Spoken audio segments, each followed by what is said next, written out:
3 weeks ago, America was the undisputed ruler of the world, the most powerful military in human history, the anchor of the global financial system, the technological superpower that every nation on Earth either feared, followed, or both. And then, on February 28th, Donald Trump launched Operation Epic Fury, and today, America's closest allies are publicly condemning its war. China is filling the diplomatic vacuum Washington just abandoned. Russia is repositioning as the world's indispensable mediator. The global South is watching and choosing sides. And the institutional architecture that took the United States 80 years to build, the alliances, the credibility, the moral authority, is cracking under the weight of a war with no legal authorization, no clear endgame, and a civilian death toll that the world can no longer ignore. This is not just a war in the Middle East. This is the moment the world stops trusting America. And it is happening faster than anyone in Washington is willing to admit. Welcome. Subscribe right now, because what we are covering today is the most consequential strategic story of this entire war. Not the bombs, not the oil prices, the deeper wound, the one that bleeds long after the guns go quiet. Let's go. Let's start with America's allies, because the fracture inside the Western alliance right now is not a disagreement between friends, it is a rupture. The United Kingdom's Prime Minister, Keir Starmer, stood before Parliament and said he does not believe in regime change from the skies. He deployed British forces, but only in a defensive capacity, intercepting missiles over Cyprus, Jordan, and Iraq. He has refused to authorize offensive participation. Germany's Chancellor Friedrich Merz visited the White House and pressed Trump directly for an endgame. He did not get one. France sent its aircraft carrier strike group toward the Mediterranean, but President Macron simultaneously called for an immediate ceasefire and warned that this conflict threatens the entire architecture of international order. Spain called the operation an extraordinary mistake. Italy's defense minister said the strikes violated international law. These are not adversaries. These are the founding members of the Western security order that America built after World War II, and they are looking at Washington right now with a mixture of alarm and something far more dangerous: doubt. Because the doubt is not just about this war. It is about the judgment of the government conducting it. It is about whether the United States can be trusted to consult its allies before making decisions that set the world on fire. It is about whether the most powerful nation on Earth is still a reliable partner or an unpredictable force that its own friends must now manage and contain. And while the Western alliance fractures, the global South is drawing its own conclusions. India has not condemned the strikes, but India has also not endorsed them. India is quietly negotiating continued access to Gulf oil through back channels, while publicly staying neutral. Turkey, a NATO member, condemned the operation. Pakistan declared a 4-day work week to cope with energy costs, while its foreign ministry issued a statement calling for an immediate ceasefire. Egypt, Jordan, Saudi Arabia, the UAE, none of them publicly endorsed this war. All of them are absorbing Iranian drone and missile strikes on their territory, while simultaneously being told by Washington that this is being done for their security. Saudi Arabia did not ask for this war. Qatar did not ask for this war. The UAE did not ask for this war.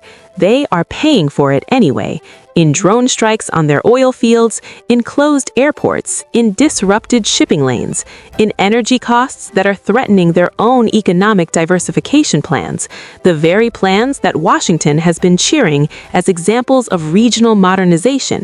And every day that Iran's drones reach deeper into Gulf territory, the credibility of the American security umbrella that was supposed to prevent exactly this from happening gets thinner and thinner. Share this video right now, because this is the story that defines what comes after this war ends. Let's go deeper. Because here is the geopolitical reality that Washington refuses to say out loud. This war did not just happen at a random moment. It happened at the precise moment when American credibility was already under maximum stress. Trump had just blown up the global trading system with sweeping tariffs that alienated every major economy on Earth. He had threatened to take Greenland by force. He had suggested pulling American troops from Europe. He had publicly questioned the value of NATO. He had withdrawn from international climate agreements, international health agreements, and multiple multilateral institutions. And then, before any of those wounds had healed, he launched a unilateral war in the Middle East without UN authorization, without NATO consultation, without congressional approval, and against the explicit advice of his own intelligence community. The world was already asking whether America could be trusted as a partner, and then came the bombs. China saw the opportunity immediately. Beijing dispatched a special envoy to the Middle East within days of the first strikes. China called for an immediate ceasefire at the UN Security Council. China positioned itself as the responsible global power, the one that builds things, mediates conflicts, and respects the sovereignty of nations, in direct contrast to the image of an America that bombs countries, closes diplomatic channels, and calls the resulting chaos a short-term excursion. For every country in Africa, Asia, and Latin America watching this unfold, the contrast could not be more stark. Russia moved even faster and more strategically. Putin condemned the strikes. Putin called the killing of Iran's supreme leader a violation of international law. Putin maintained back-channel communication with Washington. Putin spoke to Gulf leaders, to Iran's president, to every regional actor simultaneously. And then Trump called Putin. Washington requested the call and came out talking about very soon instead of unconditional surrender. Putin turned one phone call into the most important diplomatic achievement of his second decade in power. Without firing a shot, without deploying a soldier, without spending a ruble, he repositioned Russia as the indispensable mediator in the most consequential conflict of 2026. And the economic dimension of America's weakened position is being documented in real time by the institutions America built.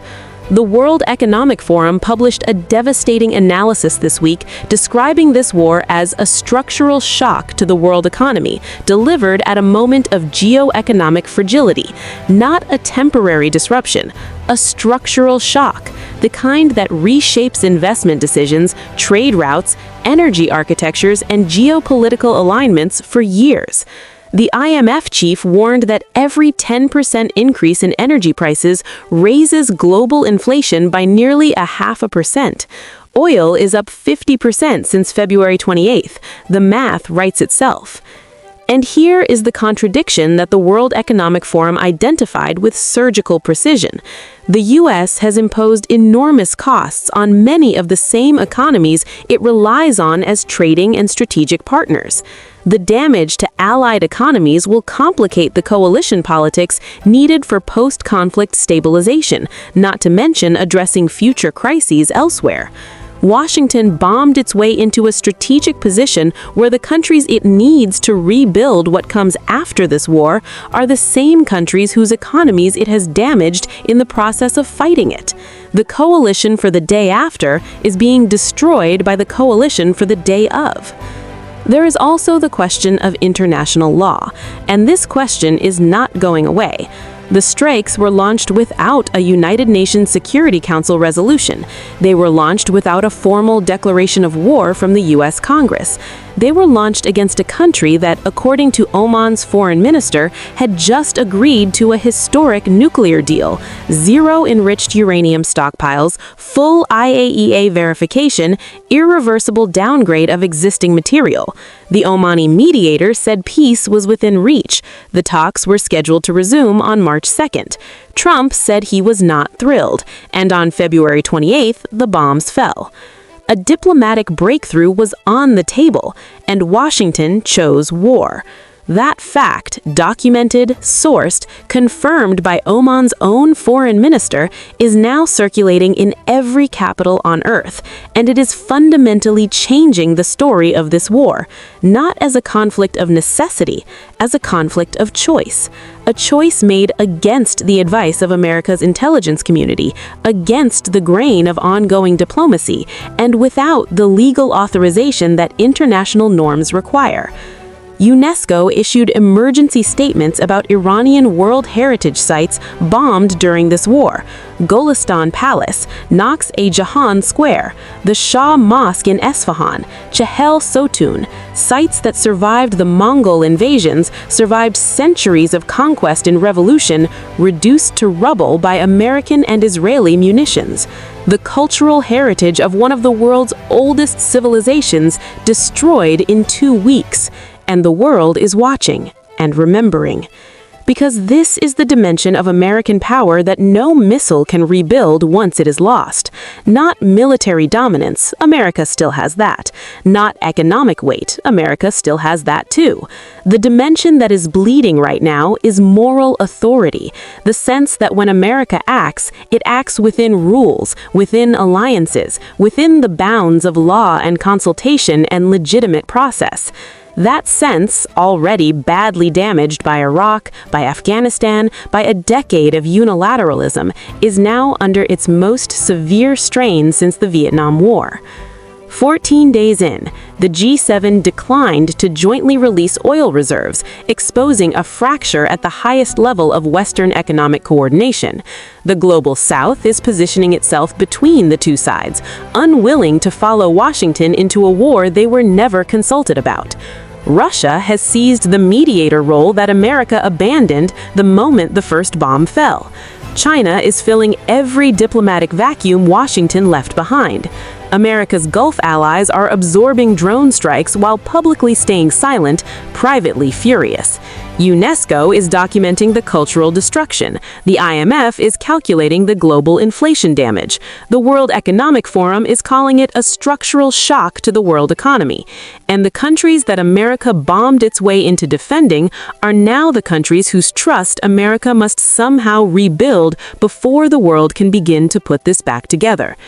America did not just launch a war against Iran on February 28th. America launched a war against its own standing in the world. And like a runway that can be repaired in 3 days, that kind of damage takes decades to fix.